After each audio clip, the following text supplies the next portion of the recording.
Hello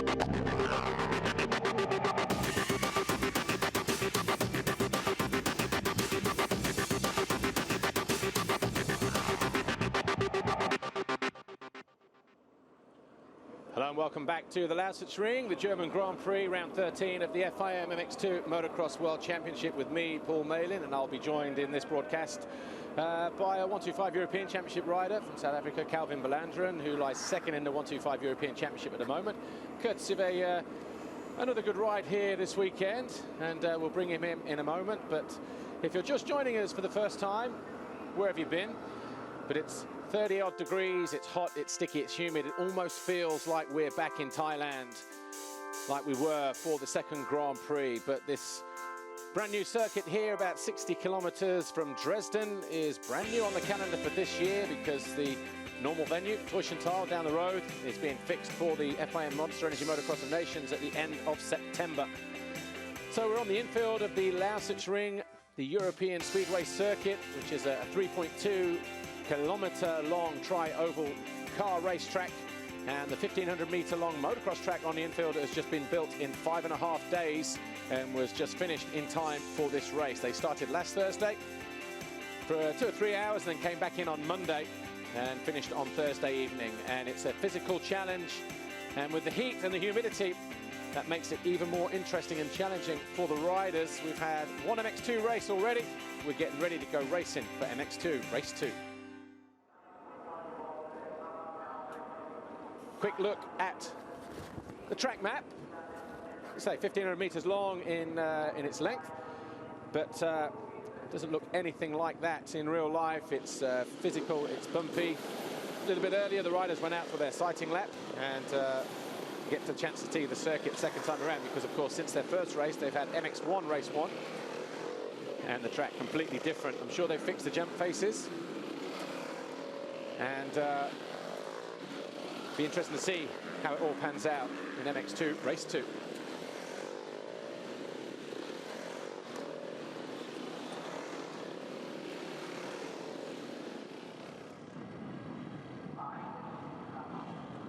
MX2 race 2, round 13 of the FIM Motocross World Championship Grand Prix season, about to kick into life here at the Lausitz-Ring, a brand new circuit. Jeffrey Hurlings will line up on pole, ahead of Jordi Tixier, Glenn Koldenoff, Romain Febvre and Jose Boutron.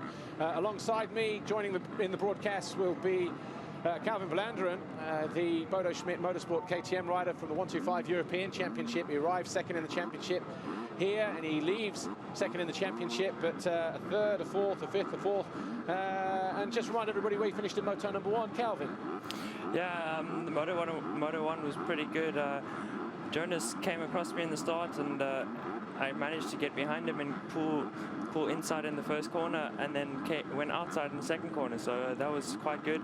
I came out about, I think, 6th or something, and yeah, I went my way up to second. 5-second board is turned here. We're getting ready to go racing. The gate will drop any moment now. Tonkov, keep an eye on him. He wants to sweep through from the outside. He couldn't quite manage it in the first one. He's wheeling again in this one. His game will be to stay on track, and he does that at least. But it's Tixier, Koldenoff and Hurlings around the outside. But Hurlings not able to get through this time around. But the 3 KTMs, another Monster Energy Yamaha. I'm not sure if it was Dean Ferris or Mel Pocock. It was Pocock in Moto number 1, but the sun's starting to come out. That is not going to do the riders any favours at all, because there was a little bit of cloud cover initially before the start of the race. Certainly give the initial impression that it's a little bit cooler out there, but on the ground cam around the outside, Hurlings having to switch back to the left as he goes after his teammate Jordi Tixier, both scrubbing and whipping at the same time as they head down a back straight, fast part of the circuit for the opening lap. Look at the line choice of Hurlings, switching it from right to left, back to the right-hand side. And then is he back over on the left side? I think he is, going into turn 6, but it's Tixier, Hurlings, Koldenoff, Pocock it was who was 4th. Guys, Anstie, Lupino, Nichols, Clement and Febvre, and Hurlings still there in 2nd place. And good to see Lupino out there. He had a crash coming out of that corner in Moto number 1. Looked like he was hurt again, maybe shoulder or ribs, or just a little bit winded. Good to see him out there and getting a good start as well on the CLS Monster Energy Pro Circuit Kawasaki. Calvin Belanderen, the mistake there from Tixier as he came over the veranda. Calvin Belanderen, second in the 125 European Championship race earlier on today. A brand new circuit. The ground was a little bit strange yesterday. Did it bed in a little bit? Did it stick up a little bit more throughout the course of the weekend? Yeah, I actually thought it would get like a bit hard packed, but it actually stayed pretty sandy and was quite rough. I was riding the sand side the whole weekend, so it hooked up really nicely. So I think, yeah, with the heat now, it's going to be tough to finish the moto 100%, and they just have to stay focused and right until the end. It'll be interesting to see what the lap times are as well, because around about sort of 140, 141, fastest in fact 140 for Hurlings in moto number 1. Obviously, we're coming to the end of the first official lap now, and Tixier's lap is 139.4. We'll keep an eye on that, and on lap 20, 21, something like that, we'll remind you as to what the lap times are, because these guys are going to be feeling it, aren't they, in terms of physical nature and getting tired. Yeah, I think Hurlings is going to try past Tixier as soon as possible and pull away like he did in Moto 1. Well, Tixier was struggling with stomach cramps in the first moto because of the heat, so I was just wondering whether he took on too many fluids and got stitch, and that kind of, you know, those cramps that we all know that you get. But he won't want to push too hard too soon here if he had those problems in moto number 1, because that might affect where he finishes in the moto. Because if he dies in the second part of the race, in terms of, you know, metaphorically, as his teammate dives down the inside again and has an easy route through, does he? Oh, banging bars at the top of the hill. Hurlings off track. Tixier managing to keep hold of the lead, but only just. Yeah, he might just have to be wary of what's going on around him, because Coldenhoff closed in on him, and the Pocock and Anstie and all those guys, you know, they, well, Anstie certainly, who's there in 5th place at the moment. He's relishing the conditions, the hot conditions here, so I wouldn't be surprised if we see him pushing for a 3rd place finish in the moto, which might possibly give him an overall podium as well this weekend. Calvin Blandren, your race went off around about 11 o'clock this morning. Conditions were still pretty warm then, weren't they? You know, 29, 30 degrees even. Yeah, it was still hot when my moto was, and I was at 20 past 11, I think. So these guys must be really struggling out there, I think, with the heat. Especially with the pace they're pushing as well, because, you know, without being disrespectful for the European 250 guys or 125s, which are a little bit more underpowered, as Hurlings looking to make a challenge coming up into turn 4. These guys are running, what, 4 or 5 seconds a lap quicker than you guys. Hurlings makes the move on the inside, goes through. That's the kind of pace, isn't it? But Tixier not giving in, look. Finds his way back in front. Not making it easy for his teammate, which is nice to see. Yeah, it is nice to see. I like to see that Tixier is not just letting him past and sticking behind him. Yeah, there was a few incidents last year, wasn't there? I know they were good friends, but, you know, Van Hoorvik, but there was obviously the added equation of Tommy Searle, who was the main threat for Jeffrey Hurlings. It did seem that, you know, on more than one occasion, that Van Hoorvik did roll over and sort of like, okay, teammate, you can go through. But Tixier, you're not about to do that. Doesn't look like it anyway. And that's what racing's all about. Yeah, exactly. Here we go again. Hurlings around the outside, stays on track this time, gets the power down. He's got the inside line coming up into this left-hander over the Armco. Providing all the fireworks, these two boys. And they're only 2.5 seconds clear of Glenn Coldenhoff on the standing construct. KTM has to lift a leg there, thought he was off balance. Jeffrey Hurlings, as we said, Tixier's teammate, 911, our race leader, making him work extremely hard for it. Anstie now in the 4th place on the Rockstar Energy Suzuki Europe machine. He's found a way past the Monster Energy Yamaha. Mel Pocock, Geiser on the Marchetti Racing KTM, and we'll just pop in a view in the background there in 6th place ahead of the Pino, Nichols in 8th, Ferris in 9th, Fevre at Clermont. Where is Charlier? Charlier, who was 2nd in moto number 1, is down in 27th place. I didn't see any incidents out in the first lap, no yellow flags, no cameras going to riders falling on in, you know, the odd corner here or there. So I'm guessing just a bad start, and he maybe make a mistake all by himself. But Christophe Charlier, he's just thrown away a chance of a possible overall podium here, 1st, 2nd or 3rd, with that 2nd place in moto number 1. So it's going to be a tough fight through the field for the Monster Energy Yamaha rider from France.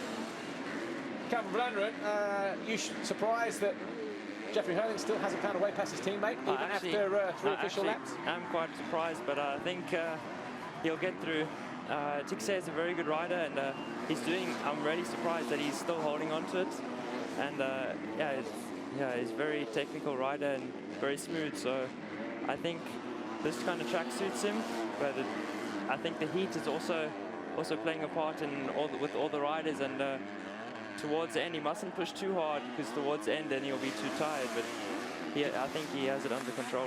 Do you share my view that if he is pushing too hard, too fast, which, judging by the close proximity of Coldenhoff, Anstie and Pocock still, this pace is under control at the moment. Hurlings is the one that wants to push on and make that 1 or 2 seconds a lap quicker.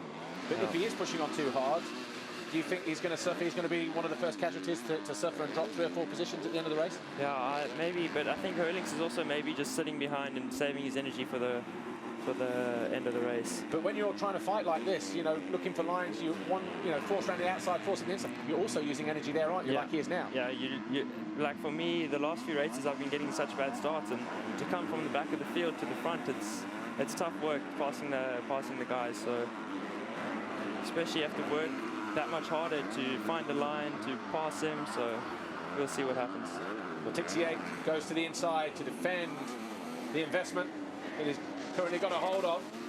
Knows that his teammate's coming over to the left, so he switches to the left-hand side. Hurlings goes to the right. He'll switch it back to the left at the end of this straight because Tixier's got the radar on underneath the aero helmet of his. Hurlings has no choice but to go left and probably high and wide around the outside. Certainly through the middle anyway. Track actually looks in perfect condition now. Doesn't look like there was too much water gone on, or if it has, then mixed it in a little bit. So we almost have the perfect racetrack for the first time this weekend. I must say the guys that worked on the track have done an awesome job this weekend.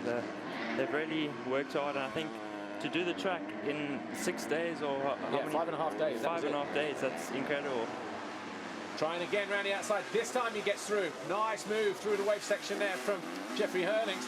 He 3-4 attempts at that previously, and on lap 5 he finally finds a way through. So Hurlings now, it's down to him just to set the pace that he wants to go at, and I wouldn't be surprised if what is his fastest lap so far, 1:39.0, is going to change to possibly a 1:38 something or other, maybe even 1:37, late 1:37. Oh, is that Charlie on the first lap?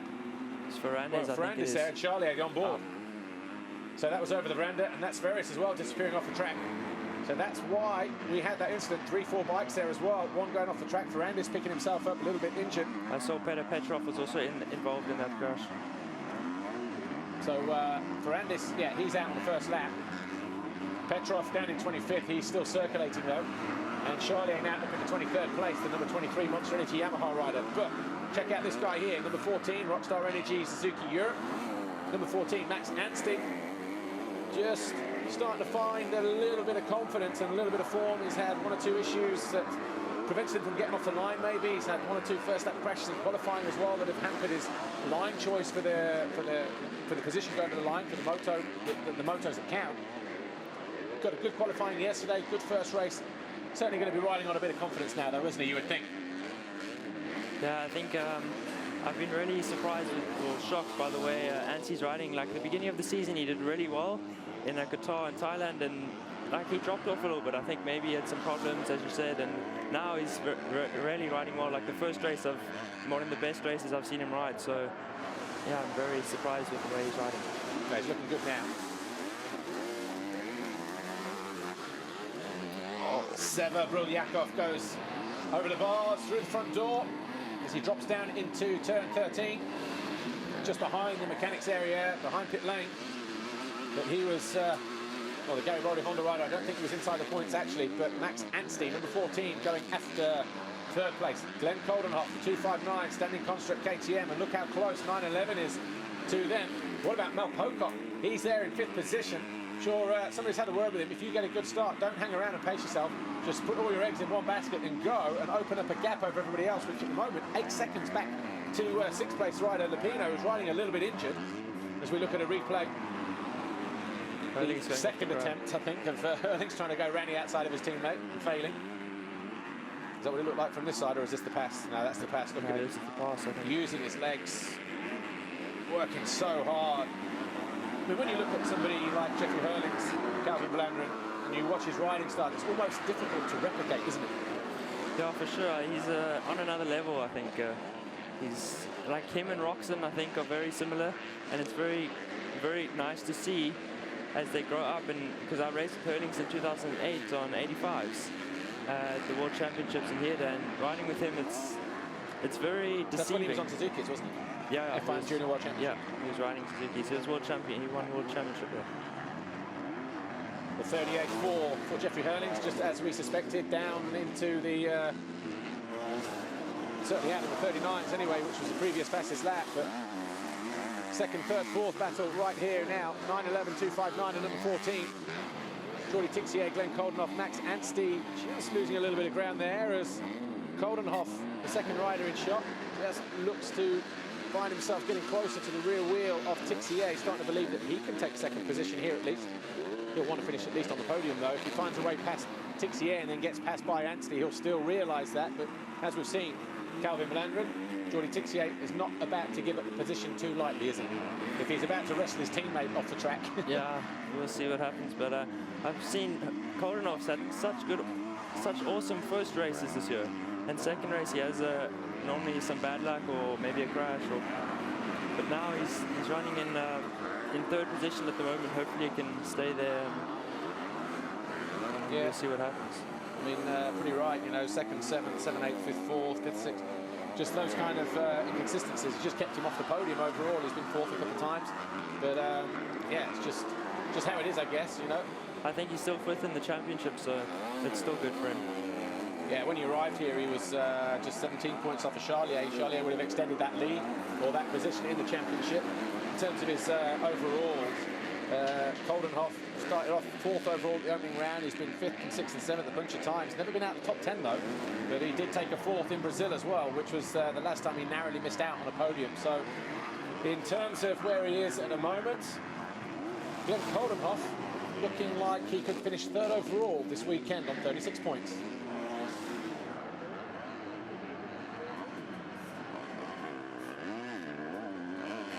Glenn Coldenhoff, who's third in the race at the moment, is also on target for third in the Grand Prix on 36 points, but so too is Max Anstie, who's on the same points, and he's one position behind him. So Anstie goes by him. That puts him on a podium for the first time this year. So Anstie, again, likewise, season best score, third round in the Netherlands. So he'll be looking to capitalise on that, where he picked up a third in Moto number 1 in Thailand and the Netherlands. Did somebody go off track here, just at the corner of our eye, possibly? So Max Anstie and Glenn Coldenhoff duking it out for what appears to be that final podium position. Calvin Valandren still alongside me here. We're looking at Jose Butron, number 17, down in 10th place at the moment on the Silver Action KTM. And then behind him is Fevre. Oh, Geiss has gone through. So Geiser on the charge as Fevre loses the position. No, Geiser's the one on the decline because Butron's past him. And Fevre looking like he's going to be next. Had a big crash in the first moto, but yeah, two big crashes, and he came off. He hurt his wrist, I think. So I think like he knocked the shoulder as well. In one of those. Tough guy though.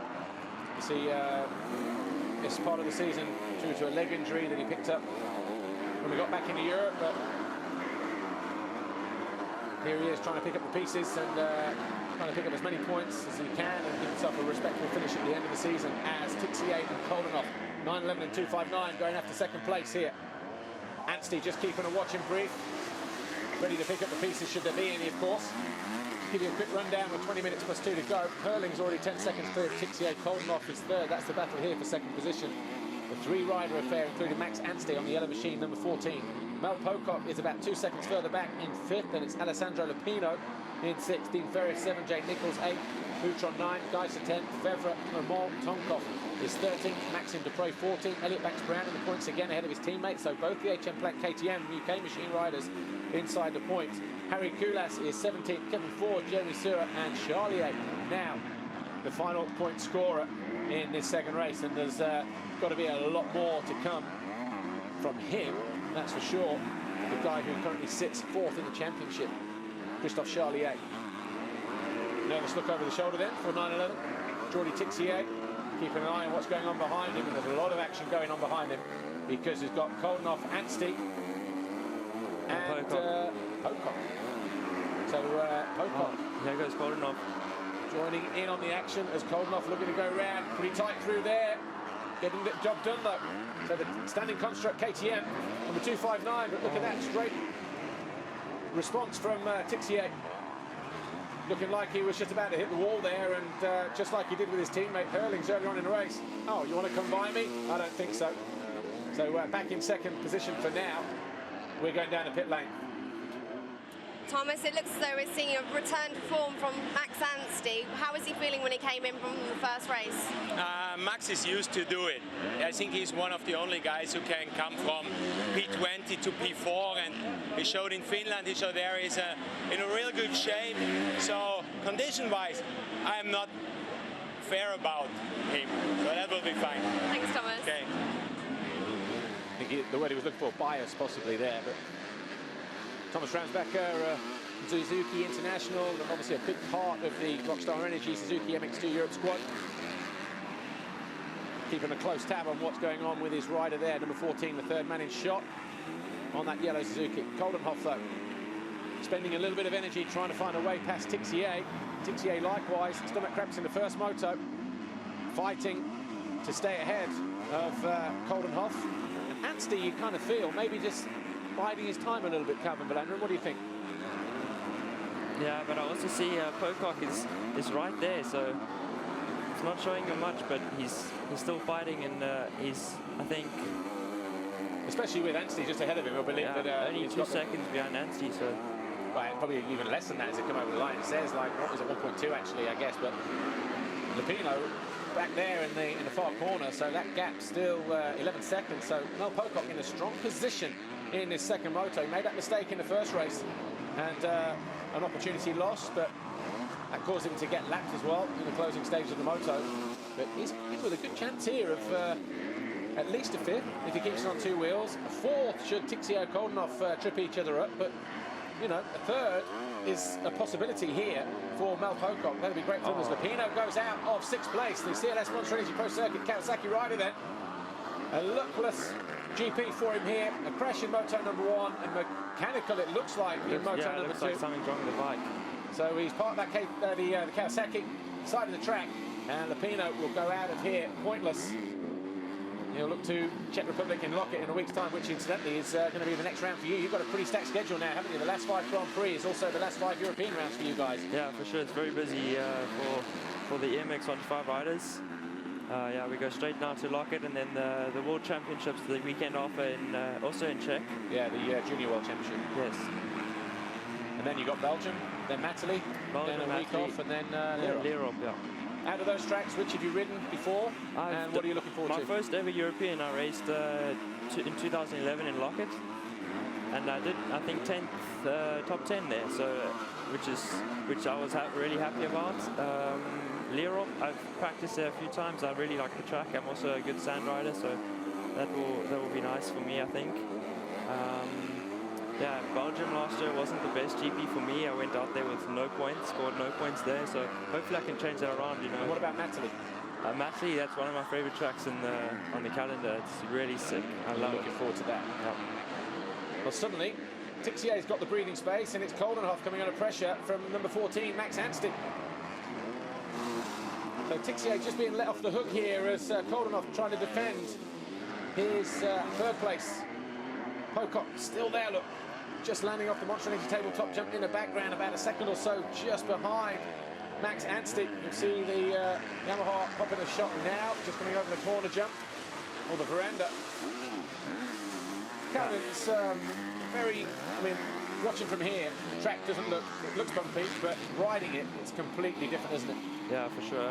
I saw they did some work on the track during the races, but I think now it's already rusted out and it's already getting rough. But I see Anstie last lap was like almost a second faster than Coldenhoff, so. But then he's obviously trying to find a way past. It's a different thing altogether. We're still around about the halfway mark now, 14 and a half minutes plus 2 to go. Guys are still turning in decent laps. 141 for Hurlings, 43s, 44s for the guys behind him. In fact, look at that, down to Boutron, still 43s right the way down to there. Charlier is up to 17th. He's turning in a 44 lap time. So he's not hanging around either, because the guys around in 45s, 46s, 47s, so expect him to pick up some more points as the moto draws to a close. But you still get the impression, don't you, Calvin Bellandren, that the pace is still pretty high at the moment for, I guess, the likes of Pocock to challenge Anstie to challenge Coldenhoff. I think they're all pushing each other. I think you'll see now, yeah, I think they're all right behind each other fighting, so they're all like pushing each other to go faster.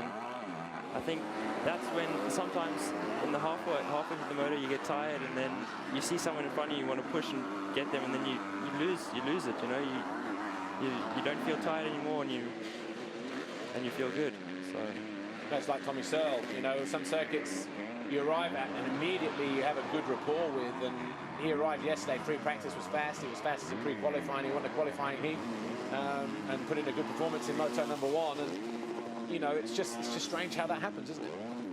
Yeah, I think Tommy Searle has been wanting a good result this whole year. I mean, he's had the speed, he just hasn't had the starts and hasn't had some luck. So it's really good to see him on the third overall in the first place race. Yeah, we'll see. Hopefully, he can get another good race, second moto, and be on the podium. There's Jack Nichols, will run the Star GM Racing KTM rider, still in 8th place, just behind Jose Boutron, Dean Ferris. Just a little bit further up the track than them, about 5 seconds or so. As their teammate, Maxime Dupre, down in 14th place, just behind Elliot Banks-Brown. Number 44, that's him in the yellow.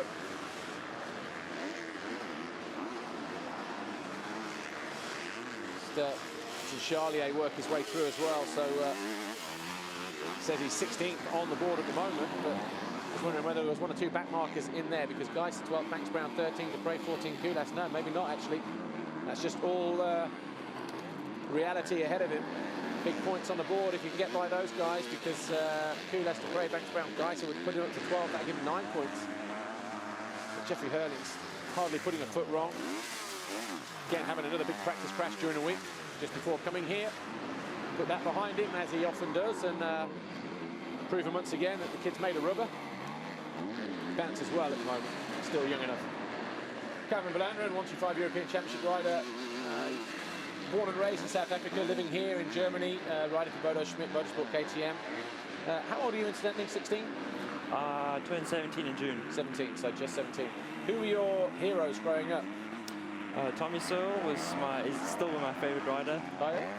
And yeah. is that from when he was riding in World Championship, Red Bull KTM alongside Tyler? Yes, yeah. Tyler also was a big hero for me, as he's also South African. So I used to watch them battle it out. And don't really know too much about, would have been way before your time, but Greg Alberton, Grant Langston, those kind of guys who, up here in folklore in terms of South African riders, you know, both world champions, but... I remember when I was on 50cc, I think I used to see their names on TV and watch them ride, but now I don't. Now I don't really know so much of them. Okay.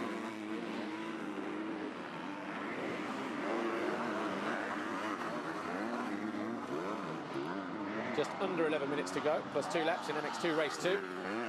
Hurling's almost 30 seconds clear of this battle for second position, which is 3 riders. Jordi Tixier, 911, Glenn Koldenhoff, and the number 14 there on the yellow, Rockstar Energy Europe Suzuki machine, Max Anstie.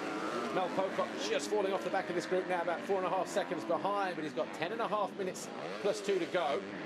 And Dean Ferris, his teammate, is about 6 seconds further back. Look at that lap time last time around, 45.0 for Pocock, 42.2 for Ferris. So within a couple of laps, you'd feel that Pocock's 5th place is going to come under threat. And then after that, there's a whole bunch of guys as we look at Alexander Tonkov. He's not happy. That's his brother with the red hat holding the bike up. Wasn't a well rider when he arrived here, was pretty sick, and just wondering what the situation is down there, whether he's had an off or whether it's just heat exhaustion or whatever. But it's no fun riding when you're ill, but riding in these conditions, Calvin, it's got to be even tougher. Yeah, for sure. The heat, it's like, not even in South Africa it's this hot. I've never ridden in something like this. Yesterday it was like almost unbearable, the heat. Yeah.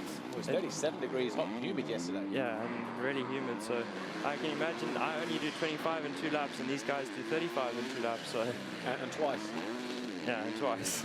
I bet at the start of the year, Trentino, and obviously every year before, it was 125 European and 250s. We're running 2 motos, but after the first round, they decided just to give you guys 1 moto.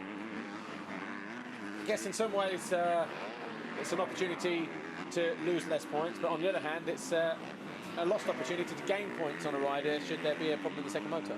Yeah, if you if you do bad or get a bad start in one moto, then there's no, or if you crash or something, you can't do anything about it, you know. And for me personally, I would prefer the two races, but it's can't do too much about it right now. I guess the other area is, you know, you sit there and say, right, 2 motos in European 250 sets you up for MX2, whereas suddenly you're a moto behind, aren't you? Yeah, exactly. Back with the battle for second place, and I tell you what, Jordi Tixier has impressed me. His resolve and his determination to stay ahead in that second position. He managed to withstand for 4 laps the attacks from his teammate Jeffrey Hurlings, but since then he's come under the cosh on more than one occasion from the guys behind him. 259 Glenn Colden-Off on the standing construct KTM, and the number 14 is going around the outside on the Rockstar Energy Suzuki Europe machine, Max Anstie, who's now looking like he wants to find a way through. Oh, nicely drops it into the same rut as Colden-Off and stops the bike dead. Didn't want to run over and allow Colden-Off a route back through. So great bit of riding for Max Anstie. Takes a quick look over his shoulder. Wants to cover the inside line. He's got his work cut out here. Once he gets through the second turn, though, he might be okay. But look at that power of the KTM. Just bursting back into life and past the Suzuki. Had the momentum, though. He was a little bit wider through the first turn. Colden-Off had the momentum coming out the first turn. So Colden-Off back into third place. Anstie's going to have to bide his time again. And but he's shown his card maybe a little bit too early. Colden-Off will know exactly where he's likely to make a pass. But you didn't see how he lined it up. He went wide off the little drop-off, squared off the corner, came up the inside and squared again, and was able to dive down the inside. Maybe we'll see a replay of that in a moment. But Colden-Off, though, for now, that's given him a bit of a wake-up call, and he's found his way back onto the rear wheel of Jordi Tixier. Anstie just having to regroup again. If you were a betting man, and I'm not saying you are, because clearly you're not old enough, Calvin. Who would you put your money on here for second and third? I think Colden-Off is going to get past Tixier, or just and then Tixier will stay third. And so you think Anstie off the podium in fourth in the race? Might be a good shout, actually. But anything can happen. So. Because Tixier not easy to find a way past, as Colden-Off is finding out. It's taken him this long to say move, round the outside again, squaring off. Anstie, high side, do it again. Goes again. Oh, couldn't quite get the job done there. Working overtime now. Max Anstie, big jump into the corner, drops it down the inside. Needs to keep it level here. Will he cut across to the lead? Yeah, keeping an eye now. He's got the momentum. It would be better just to carry that corner speed, wouldn't he, then? Because Colden-Off was always on the outside there. Would have been better just to get in the rut and go, I would think. Yeah, I see Anstie was looking over his shoulder just to see where Colden-Off was. But as long as he was on the outside, and Anstie was heading for that middle line where the line was, Colden-Off was probably always going to be on a highly... It looks like his... Max. Anstie goes down big. He's going to pick himself up, though. I think he scrubbed too much then. Just caught the peg. Yeah, I just caught the peg. Goggles are off. Won't be surprised if there's a round of applause, because it was almost a big save, but it was almost a big crash. Look at that. Just caught a rut. Hand off the handlebar. Couldn't quite get it on, look. Just looks painful just to watch it again. Suddenly, Tixier Colden-Off let off the hook. And look at that. Colden-Off now dropped right off the pace. That'll push everybody up a position. So Anstie, who's gone through in third, just a moment before that. I wonder if we have a reverse camera of that over the finish line, just to see exactly whether he did catch a rut there, because the endo there was definitely, I don't think it was so much a scrub, because he was too straight on when he hit it. So I'm just wondering whether it, maybe some holes on the approach. Or something. It's just ahead of Boutron, so that puts him in 7th place. Boutron goes through now. Yeah, he's got to avoid the roost. He's got 4¼ minutes plus 2 laps as Max Anstie. He was knocking on the door for certainly a third, possibly a 2nd place finish. Nichols going through. I think he's going to come into the pit lane. For Goggles.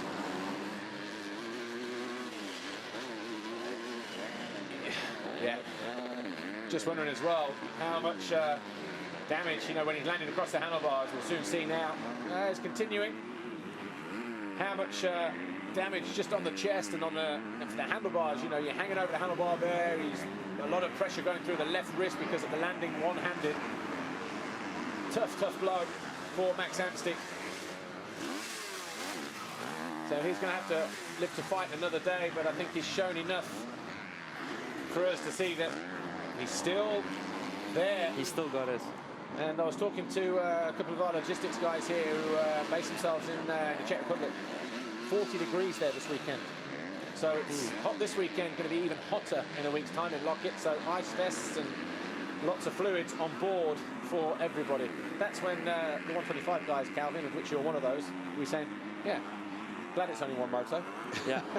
Sometimes, you know, it's the same for all the riders in the class. So Hurling's just trying to find his way through the back markers. The 218 John Phillips, Kiwi, and the dirt bike Jim Honda. But making it look so easy, as always, Jeffrey Hurlings. He's just giving himself that cushion, hasn't he? 30 seconds, 20 seconds, something like that. We're waiting for Tixier to come through any moment. And just allows him time. Elliot Banks-Brown just letting him through. So Elliot Banks-Brown in 14th. That's where Hurlings has just lapped up to. There's Jake Nichols. He's in 7th place. Butron just a couple seconds ahead of him. Still waiting for Tixier to come through, though. So the Will Stein JM. Ooh. Back end swinging around on Mel Pocock. That's what happened to Gauthier Paulin, but a little bit more violently. So Pocock hanging on to 5th place. He dropped to 6th when he got passed by his teammate, but he's back in that 5th position.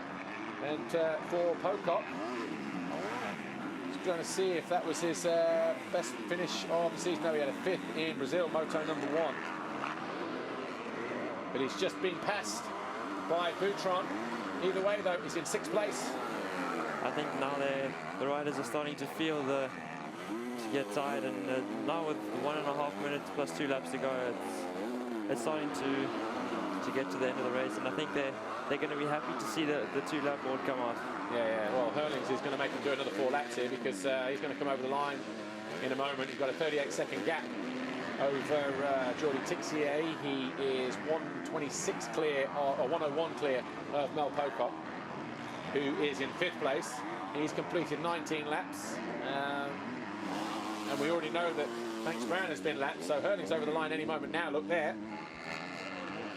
With a 143, so that's going to be 3 laps to go for our race leader, Jeffrey Hurlings, who's looking on track to pick up another Grand Prix victory.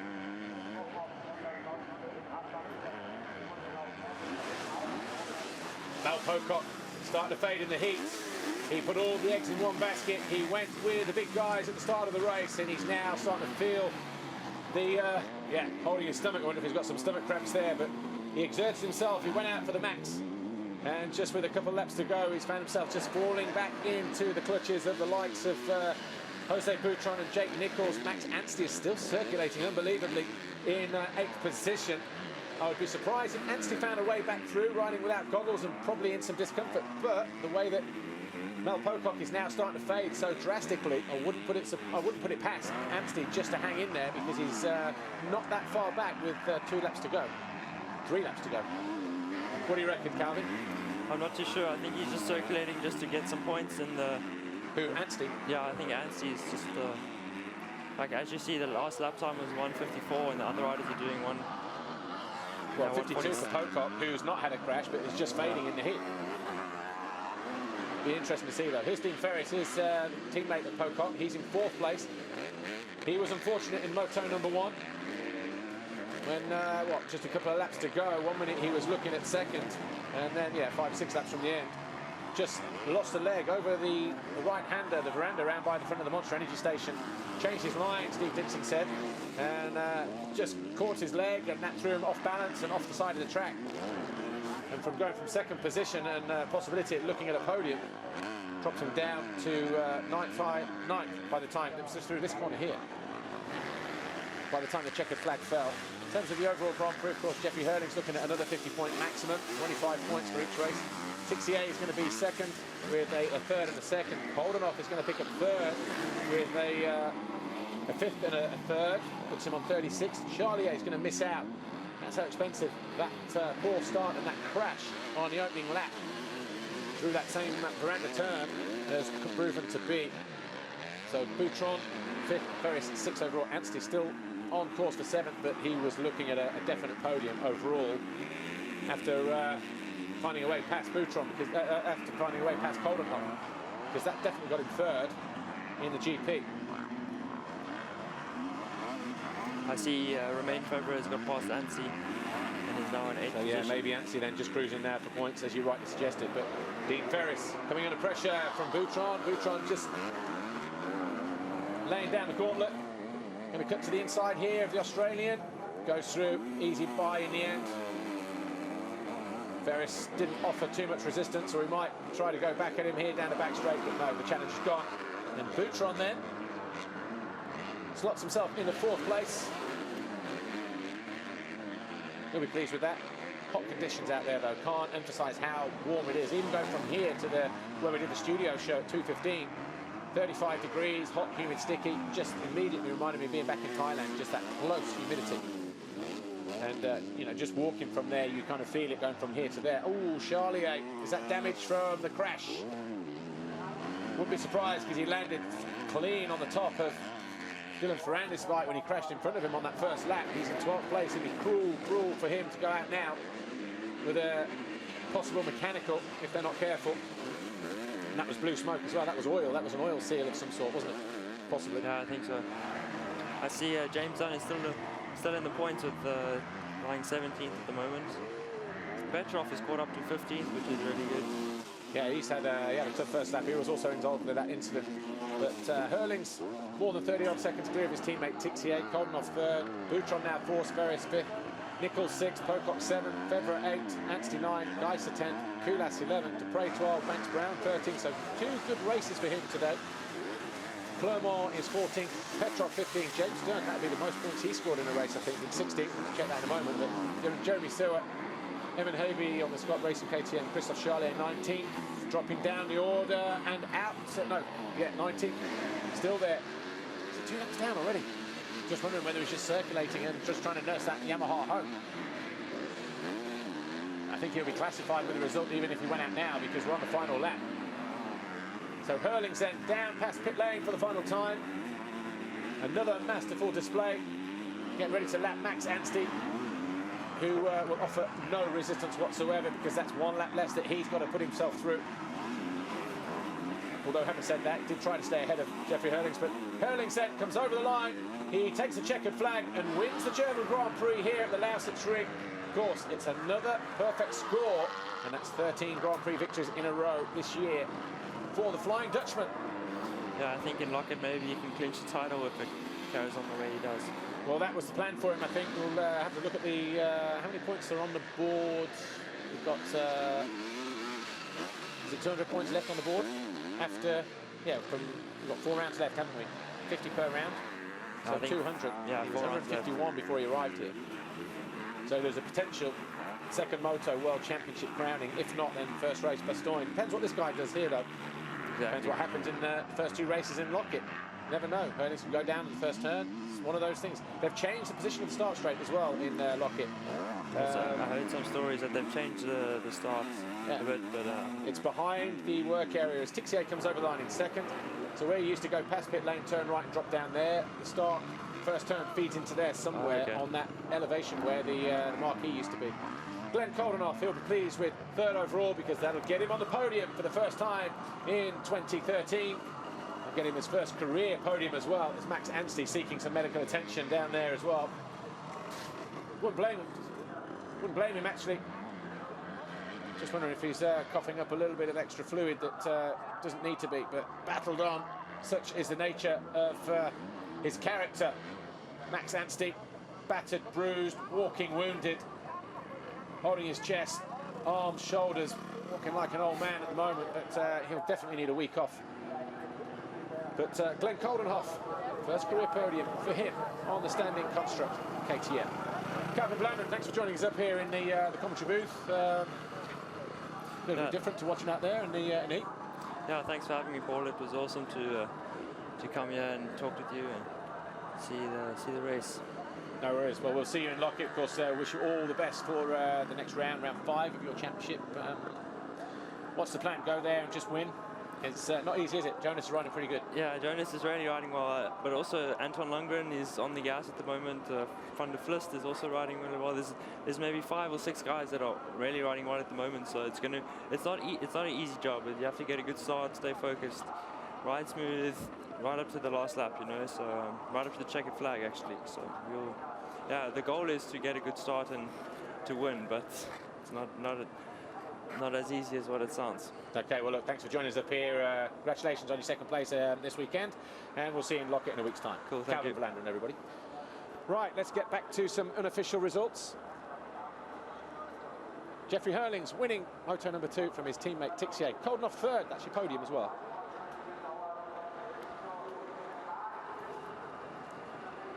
So Hurlings then wins moto number 2 from his teammate Tixier, Koldenhoff 3rd, Boutron 4th, Ferris 5th, Pocock holds on for 6th place. Well worth the effort then, young fella. 461, Fevre was 7th, Nichols was 8th, likewise for him. Anstie, an incredible 9th place after the big crash that he had. And in 10th place, Tim Geiser. After that, Harry Kushkash-Kulas, show me the money, my friend. Maxime Dupre, Alex Bounce-Brown, 13th, Jason Clement, Petr Petrov, James Dunn, Jeremy Sewer, Evan Habe, Kevin Ford, and John Phillips, picking up first World Championship points, I believe. Charlier did not make the cut. So we saw a smoking Yamaha, and I wonder if he had to nurse that machine back because he was 21st. There's your overall Grand Prix. Hurlings, Tixier, Koldenhoff, Boutron, Anstie, 5th for all of his efforts. 9th overall for Mel Pocock. He'll be thinking that was well worth the sacrifice, that second moto, especially after the crash in moto number 1. Maybe just disorientated him a little bit, lost his concentration, really felt the heat. Pocock in that first race. Did again in the second one, as we saw him just starting to fade in the closing stages. But with carnage all around him, he was able to salvage what turned out to be a pretty good 6th place finish behind his teammate.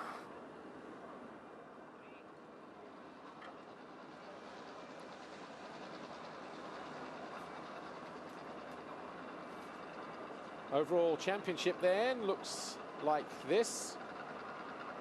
642 and 483.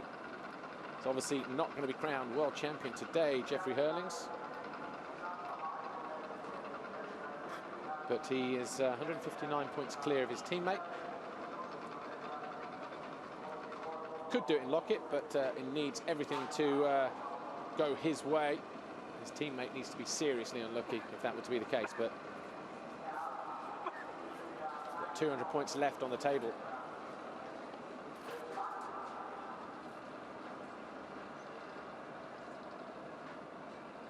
But Jeffrey Hurlings really dominating the championship this year, winning 13 consecutive Grand Prix now.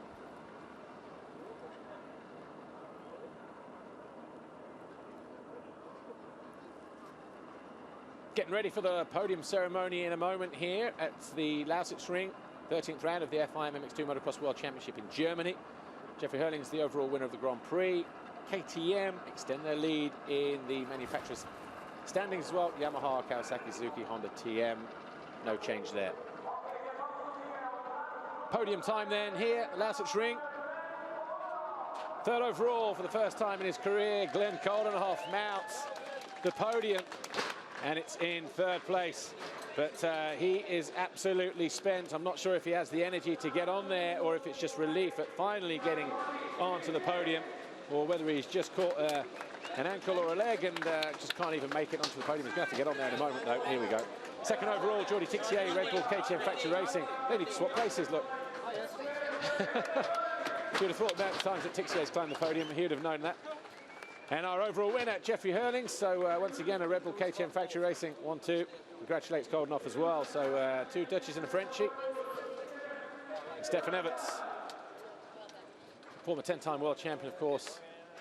Mr. 101 in terms of Grand Prix victories. KTM 1, 2, 3, whichever way you look at it. Glenn Burrick hands Glenn Coldenough his first ever Grand Prix trophy. He's barely got the strength to lift it, look. That's how spent he is. Tim Mathis will be super pleased.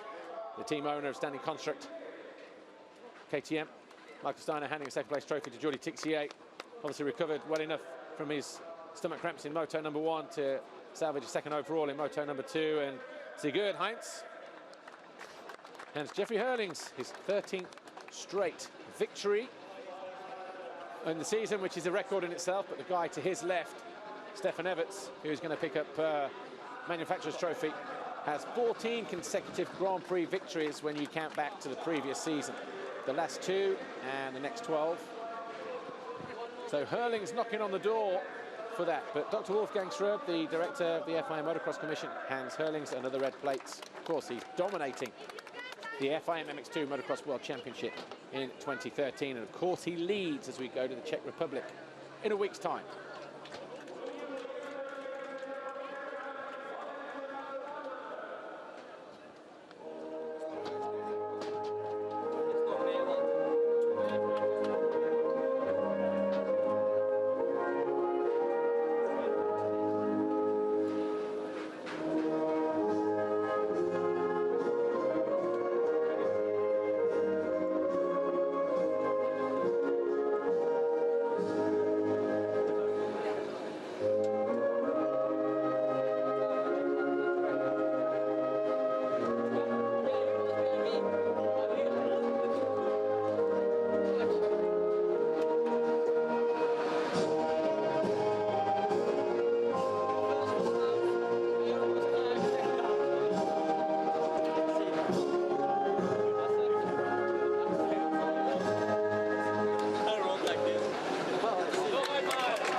The German Grand Prix here at the Lausitz-Ring, flanked by his teammate Jordi Tixier, and after finishing 4th position on 2 previous occasions this year, which were by far his best performances in MX2, Glenn Coldenoff finally makes it to the 3rd step of the podium, and the 2 Red Bull KTM riders drench him in champagne as he remembers this occasion for a very long time to come.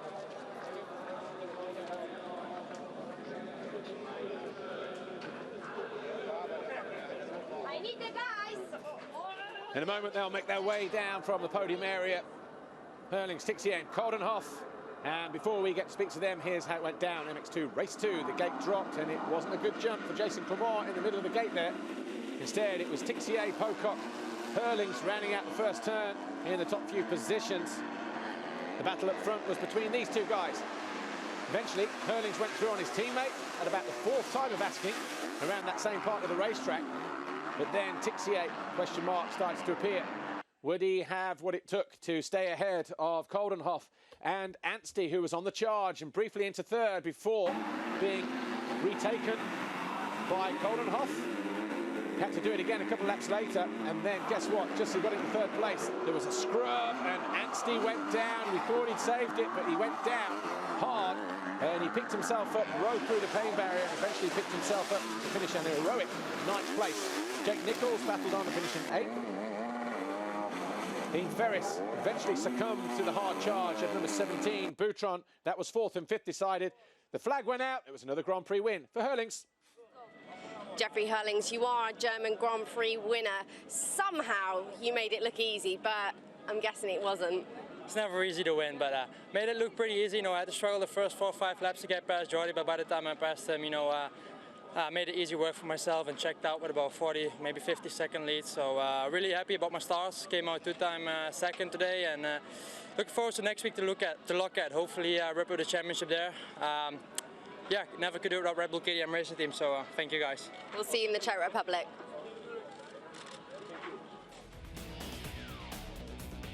So Jeffrey Hurlings then, 13 wins in a row. That's the most in a season from anybody in the history of the sport of World Championship Motocross. So another record set and crossed off the to-do list for the number 84, Jeffrey Hurlings. He does it in convincing style yet again. Another 2 race wins. His only lost 2 motos this year.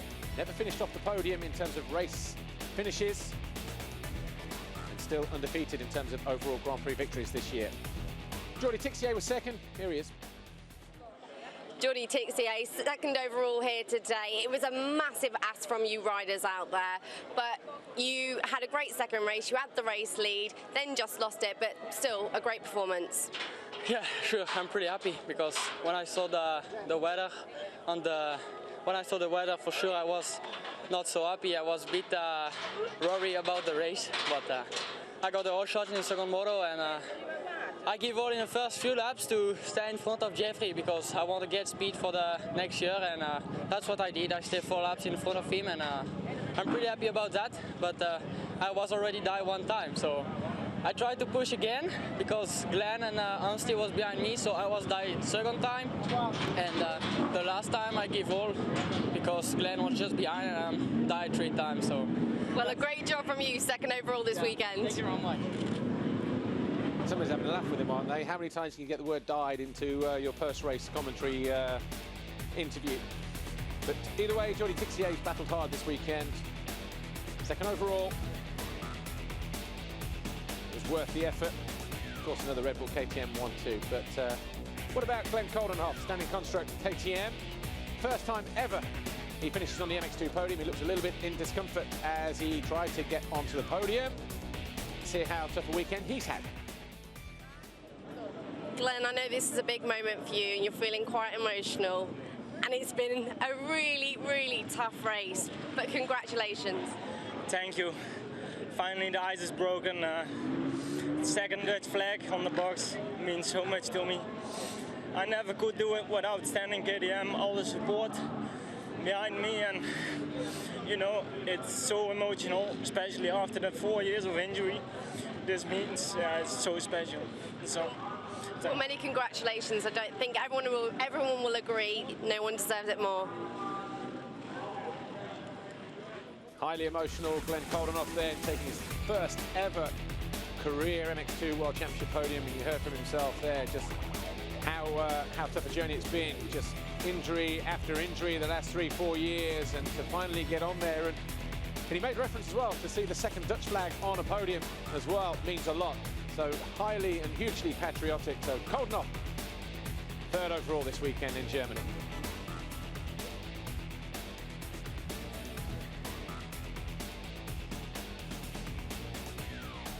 Of course, he'll be looking forward, as will the rest of the guys, to get to the Czech Republic in Lockett in a week's time. But then when you tell them it's going to be 40 degrees out there next week and not just the measly 37 degrees that we've got here this weekend in Germany, sure they will not be so enthusiastic about making that drive to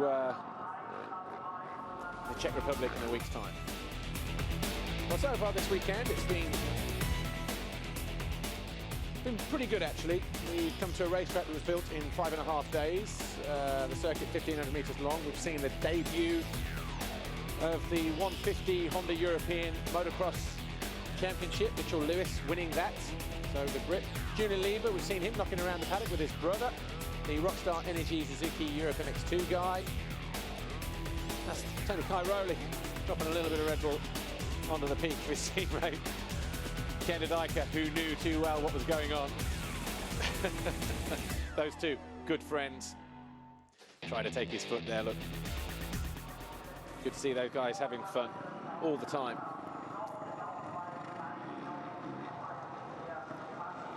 Well, we're almost done here for MX1. For MX2, join us in a moment for MX2 race, MX1 race 2, I should say. Be interested to see if Gauthier Paulin makes the line. Back in a moment.